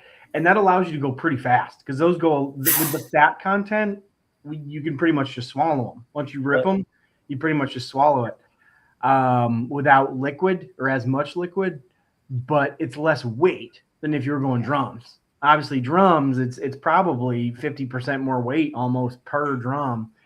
And that's where I think, Joey kind of pulled away. So Joey got first, I got second, she got third, but most of the time I just go with what I pick up, but this time I tried to go straight flats. How can we get that dude out of the game? How can we get him out of the mix? Just Nancy Kerrigan, somehow. But no, that was a fun one at the Big Ten Championship. He also had the home court advantage because he lives in Indiana. He could just go over to the restaurant every day and just eat the same I think wings. he said he did one practice. He is full of shit. He did one that morning. Yeah. So if I had the home sponsor with a bunch of locations within 10, 15 minutes, I'm going to do way more than one practice. I can tell you that. I don't know what that would be for Tampa, but yeah. Yeah, it'd probably be if we did like more of a Cuban sandwich-esque stuff or something like that, So almost like trying a Domino's pizza before you got no Domino's pizza. Yeah, because like everybody who's had pizza Pay knows, attention, like, Eric. That's going to be like, the Domino's pizza is going to be more airy and kind of chewy and thick than if you're going to like a, thin crust or something like that. So but the wings personally, I don't have a huge now in casual day-to-day eating, that's tough because I like crispy wings. I don't like them too floppily. Like I like them pretty well done, a little bit crispy. So I think sometimes the drummies can get a little bit more crisp on them. I like the flats. I feel like they have more fat and skin, and if they're done well. Yeah. I don't think they're done well as too much. In competition, Miki, do you go for the flat before you go for the drummy? Yeah, because typically, guys, the wings that we get have a kind of a crust to them. They're a little bit sharp. So because you get more meat with the drums, it's just harder to swallow large pieces because they're scratchy. Yeah, I mean, in hindsight, this would have been a really good contest to take advantage of like the larger drums because it was, softer with the, with fewer sharp edges. But so I made the wrong call for this one. And I paid, but yeah. On a small, what's the smallest competition we do? Smaller? As far as like your competitive eating, you go do eats all over the country. I'm curious. I know people who do amateur golf tournaments and they go out and play that. I know people who do. There's poker tournaments all over amateurs. You guys are pros. What is a winning purse at a I don't know, an entry level competition? Oh, that's tough. It's going to be because like some of them have large charitable components attached to them too. So obviously, I think sometimes if you're going to have the large charitable, then the purse isn't as big of a draw. Right. Of course, because you're there to raise money. Ultimately the purse is just kind of a bonus and what have you. So I'm just trying to think but Remember, like back in the day, you would just like go do a restaurant challenge just for the free meal. Yeah, you would. Yeah, I feel like I'm not above that. If that's what you're asking. Somebody told me there's like a 5-foot hot dog, or no, maybe you get 5-foot long hot dogs or Probably something in Orlando, and I think I don't know. I think you get like $75. Yeah, I would still do that. Yeah, those things, but yeah, because the purses are obviously going to vary and stuff like that. But yeah, we've done everything from when I very first started. There are restaurant challenges that still exist to this day that it's a pay to play is what we would call it. So like you still pay for it if you finish. You get like a free T-shirt. Now, I don't know if I'm still doing that. It's gonna have to be a pretty cool T-shirt if I'm going there still paying to eat 7 pounds of burgers and cheese or something. But most of the time, those are going to be like 1 or 2 pounds and a little bit smaller on the smaller end. There was a $28 burger challenge at the airport, which started to feel like a good deal. We didn't do it. But I'm like, like close. An airport burger is probably going to cost you $28 anyway. A Quest bar cost you $28. I paid $6.30 for a Celsius at the airport the other day. So anyway, but yeah, I don't know. Yeah, there's a good amount of variance, but it ultimately depends. I mean, we're tracking. I was thinking, we track the barbecue competitions, and at the local qualifiers, you're lucky if you're taking home $1,000. Right. You're lucky. But then you go up to you're at the Royal and you're taking home bank. So kind of along the same lines as you go higher and higher, the purse grows. Sponsor size, the length of time the contest has been around, because I think if it's been around a super, super long time, some of them are probably, they're grandfathered in. You're doing it for like the fun of the contest and what have you. There's going to be a pretty good amount of variance. And then sometimes with sponsors, it's like, obviously maybe the purse is smaller, but they're going to, your room and board and travel and all that stuff. And it's the experience, or if they're going to fly you cross country or cross continental, obviously there's going to be the experience factor. So there's a lot of variables ultimately that are going to go into that. When I think back about like competitive eating and like how much it's paid me, it's like it was enough for me to not have a real job for a decade. So, I'll say that. But now that we have a kid, it's like, all right, that's why I'm back in school for dental hygiene. It's just like, all right, I can't do this forever, and it's not gonna support family. I'm gonna beg to differ. I see the belts behind you. I think you could do this for quite some time. It's probably the could and want. Ultimately, I think it's gonna be. We were actually just talking about this in Indiana. I thought you were talking about me complaining about having to have a real job. Well, the complaining part, that happens. But I would just say, like we were talking in Indiana before the contest, we're in the convention center in this case, right outside of the Big Ten championship game next to Lucas Oil Stadium, the Indiana-Ohio State game. And I was fitting right in with this, of course. But I get anxious still. Like super anxious, and that line between anxiety and excitement is like so fine, and if you can harness it. And I think people ask us all the time, like, how long are you going to do it, or how long do you plan on doing it? There's probably going to come a day I don't have that. When I go to a contest and it's like I'm just there and I'm like, okay, here we are, let's do the contest, let's what's the food, whatever. That I think is going to be my trigger to be like, all right, maybe it's time to see myself out, because I'm still excited to practice. Like I still get anxious to practice in the backyard, like, which sounds psychotic, and I understand that. But like, I agree. It's like, No, I get anxious and that's probably just my crippling anxiety. I would literally like call up Michelle Lesko, who lives in another state, and I would either fly to another state to go practice with somebody, or have them, come over, or basically like I would coordinate practices. The closest I came to practicing by myself after my first year was over Zoom with somebody, because I still hate it that much. No, I mean, I'm not proud of it, but like the fact that he likes practice, and I hate it so much, I'll fly out of state to like. But we also started in very different things. Her very first year on the circuit, I think she was ranked second or third in the world. Yeah. I wasn't even ranked when I first showed up, and then I got to like 15th, and I think 13th, and then 8th, and it's just kind of like, let me scratch and claw for every ounce of what I have. And she came in basically with the expectation that she was going to be, queen shit on the circuit, and she very quickly was, like, with it, as she should have been. She was the first overall pick, so to speak. Where I showed up is just like, hey, who's this veiny idiot that just waddles on the stage? He's probably not going to be around long. He's kind of just the sideshow.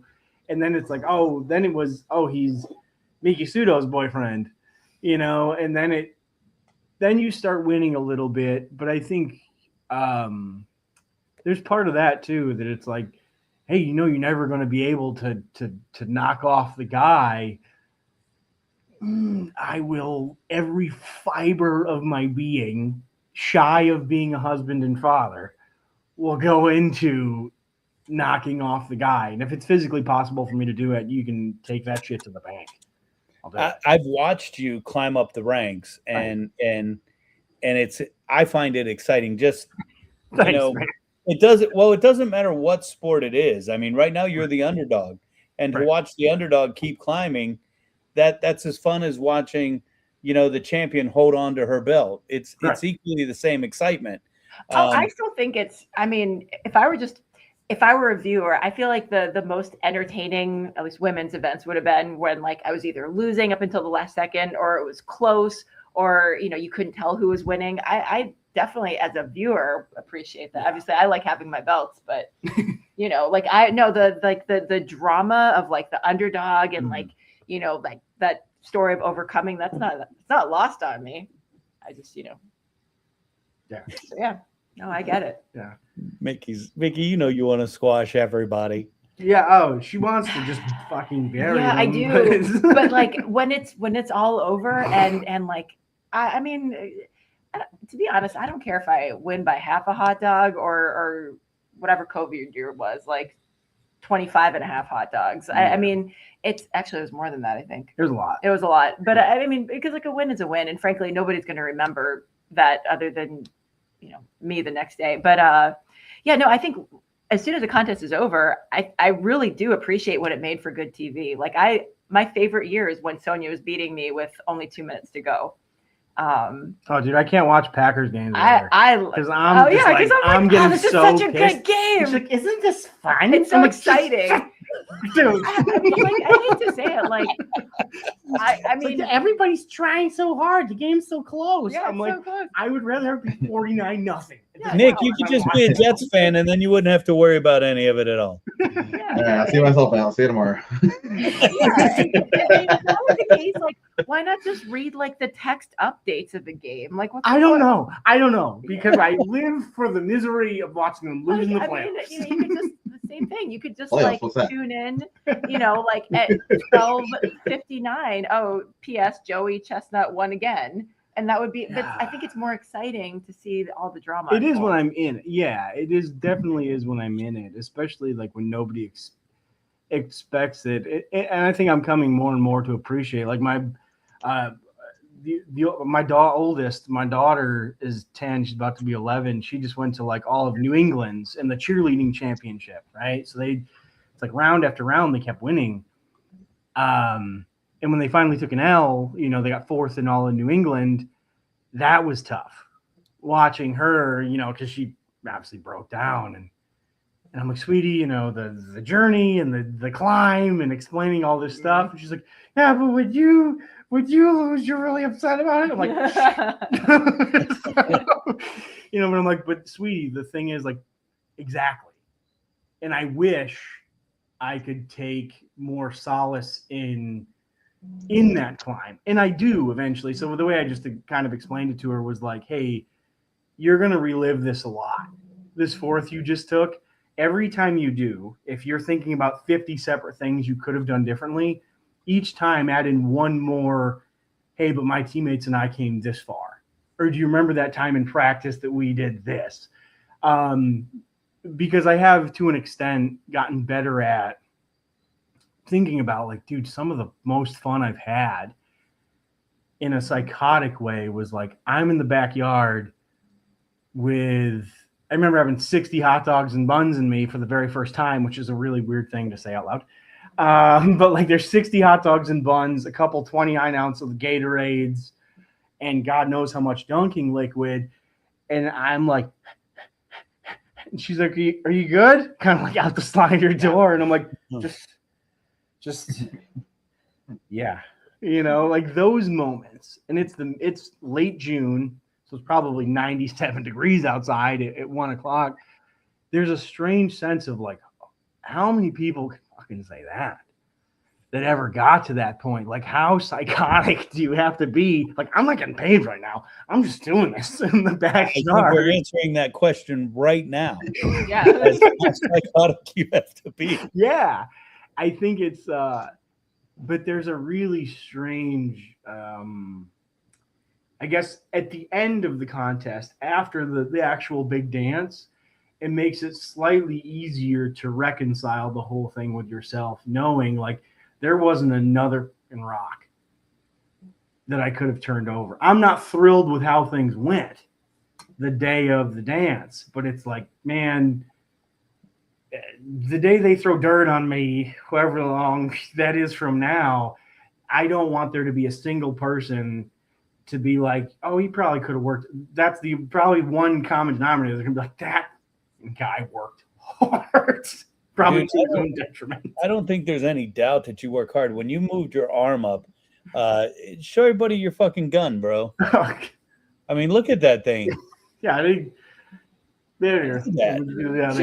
It exists. And you mentioned Bartley earlier. I mean, the way you guys automatically go from one body look to all of a sudden now you're competing in bodybuilding and you're just like ripped like this craziness. I don't understand how you morph in and out like that. It's crazy. Yeah. Some people might even say bipolar, but we'll leave that for a whole other podcast. That's a different podcast. It's all good as long as we're on the meds. Yeah, you're right. You know, I think it's there's a I think I've talked to you briefly about this, and you know we've had brief conversations. I have this eternal fear of letting people down that I think I owe, but I don't think that's necessarily a negative quality because I think to her, and especially to her and the kids, you know, my two sons and my daughter, and then even you guys, anybody has done as simple as shot me a text like, hey, good luck, dude, or like kick ass or whatever.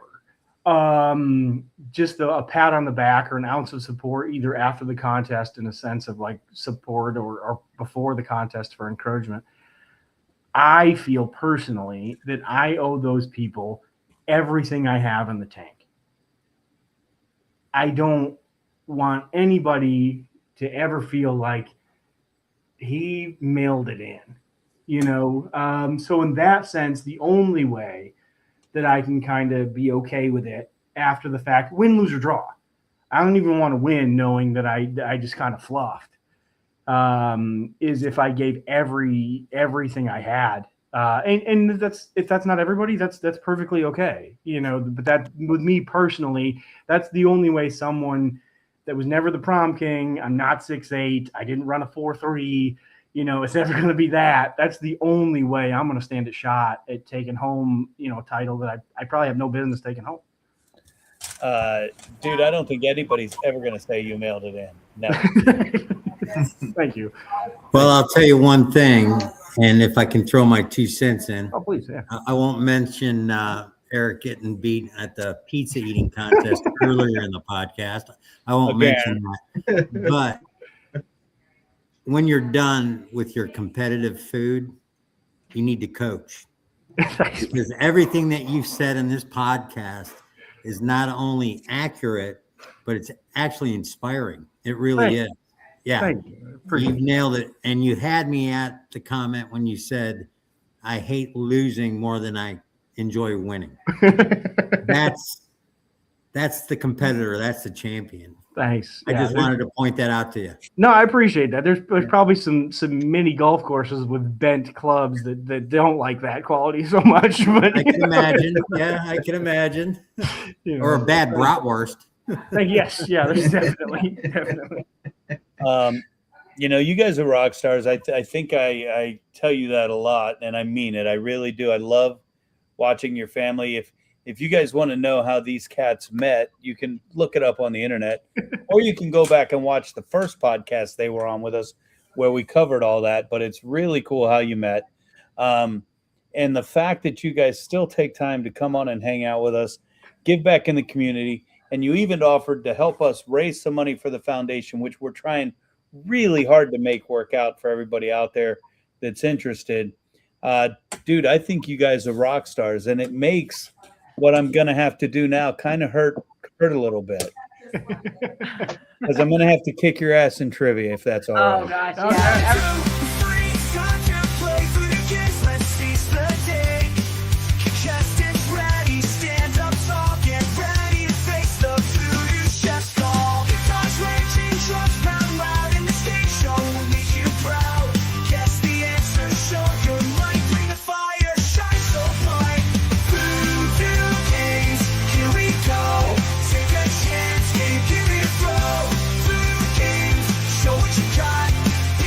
Yeah.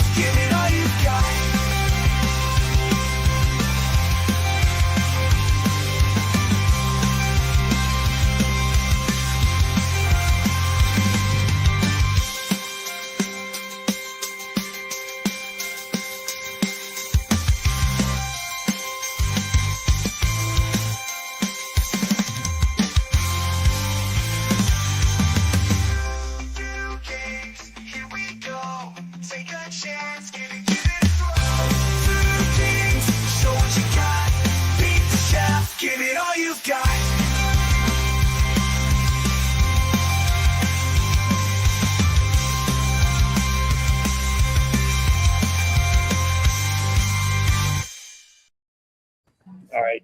Just so you know, I'm on a losing streak, so yeah, the whole Jimmy will world tell knows. you. I mean, for us, it can't go worse than it did last time. All right, you guys know the rules. It's real simple. Patrick will read a question. If you know the answer, simply shout out your own name. Patrick will call upon whomever he hears first. They'll have the opportunity to answer the question. If they get it right, they will get a point. If they get it wrong, no harm, no foul, but everybody else will get a chance to answer the question. The person with the most points at the end of the game will be determined the winner and have their name entered into a drawing where they could be selected the winner of a prize that may be named at a later date. So if you guys are ready, let's play a little trivia. And if we run to the end of time, man, much love to both you guys. I'll hit you up next week and we'll chat. Sounds good. All right, Pat, I turn it over to you, my friend. Absolutely. So tonight you got a little anything goes trivia right here, right out of the pub trivia box. All right. So question number 1. What desert covers most of northern Africa? VooDoo. VooDoo.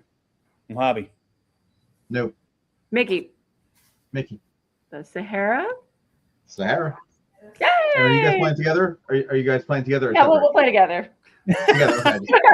Okay. Just checking before. I meant to ask that before. Okay. All right. Question number 2. What language is spoken in the Netherlands? VooDoo. Miki. VooDoo and then Miki. Dutch. Dutch. That's what I was going to say. I only know that from Austin Powers. All right. Question number 3. That was the best part of the night. Who said, I don't design clothes, I design dreams? Nick, Nick. is it Ralph Lauren? It is. What? That guy. Fashion question? I removed that from my small intestine. Fashion question? Oh, if my brother's watching, I'm dead. He works for Ralph Lauren. Yeah. My little brother would probably be screaming right now. Oh my god, that was not They were even like recording, in my huh? first 3 guesses. Want to let everybody know how I'm losing? We just expect it tonight. Yeah, right. All right. With question number 4. In what decade was Hershey's Chocolate Company founded? VooDoo. VooDoo. Tens. No. Tens. Miki, Miki. the 30s. Nope. Jimmy. Jimmy. 20s. No. Correct answer was actually 1890s, 1894 to be exact. Oh, God. Wow. I feel like some of our Pennsylvania friends could have told us that. No points there. That's all right. Good question. All right. Quick score update here. 2 points for Miki and Nick, and 1 point VooDoo. And Thanks, Jimmy, your Pat. mic does work. So good job. Okay. Question number 5. You're welcome. Jimmy, did I mention we're Okay. serving? All right. Here we go, Patrick. All right.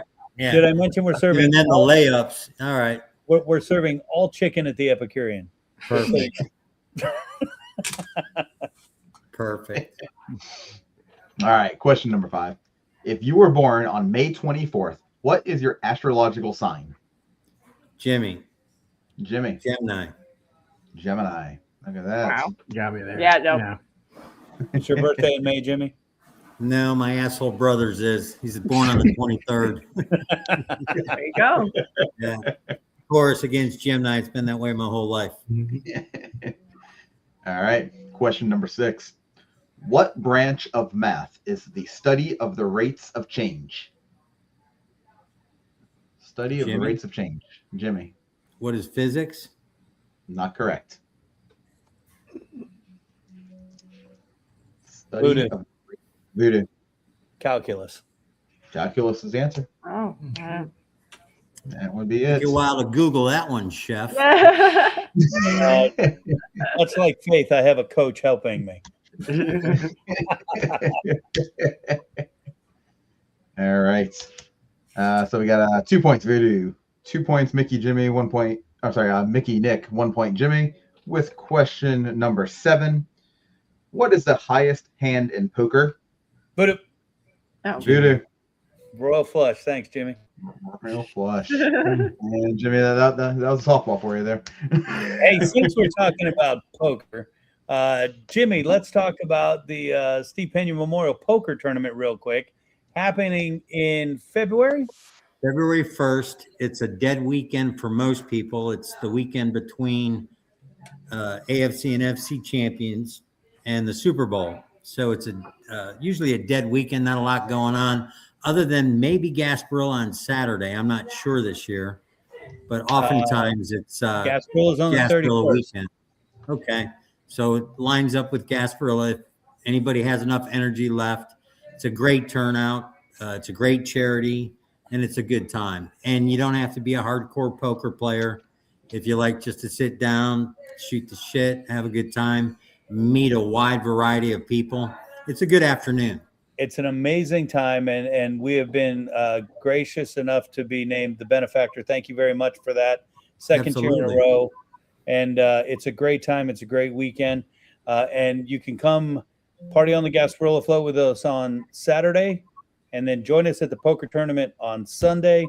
And Nick and Miki, I hope we see you two along with Max in the children's Gasparilla parade on our float. You have an open invitation. Thank you. I turn it back over to you, Pat. All right. So question number 8. In what decade was the Empire State Building completed? VooDoo. VooDoo. 40s. Not correct. Fuck. Empire State Building. What decade was it completed? Nick, Nick. 50s? Nope. Jimmy, Jimmy, you got it. What do you got, 20s? Jimmy? 20s? No, man, you guys dancing around it. No, 30s. 1931. 1931. Nope. It's going all around that one. Okay. All right. No harm, no foul. Question number 9. Closest to without going over. So for this, everybody's going to have a chance to give me a number here. And closest to without going over will be the point. Price is How right. old?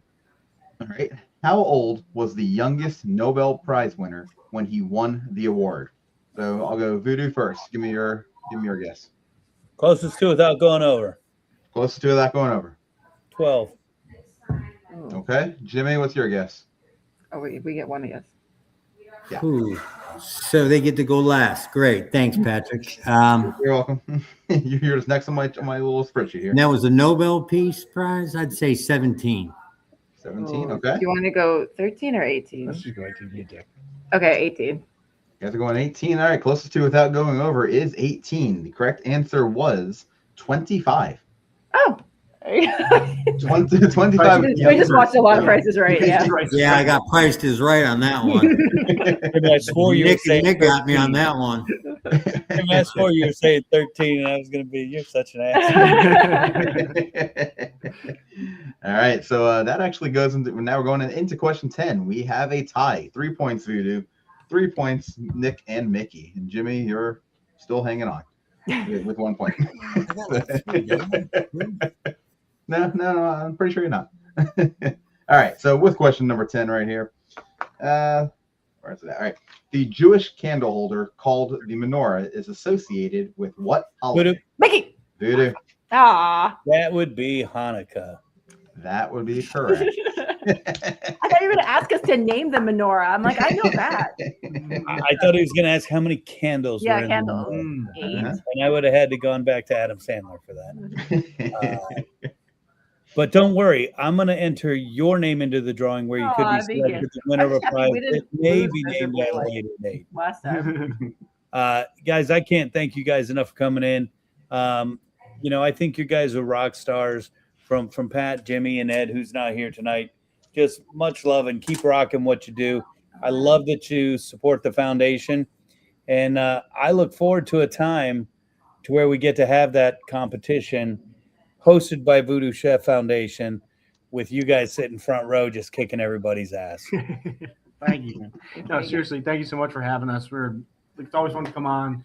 Always fun to see you guys just shoot the shit with you guys are amazing for all that you do. Thanks for having us. And keep figuring out different little ways, any way we can integrate, help you guys out. We're more than happy to do it, fit it in amongst our ridiculous schedule. We're psyched to kind of play along. Well, you know what? I think we're going to find it out sooner than later because it excites me, and I'm trying to figure out ways to make it happen. Like I told you, I've even communicated with MLE to try and figure out how we can create a sanctioned event to make it happen on an even bigger scale. Yeah. So that would be super cool. Yeah, definitely.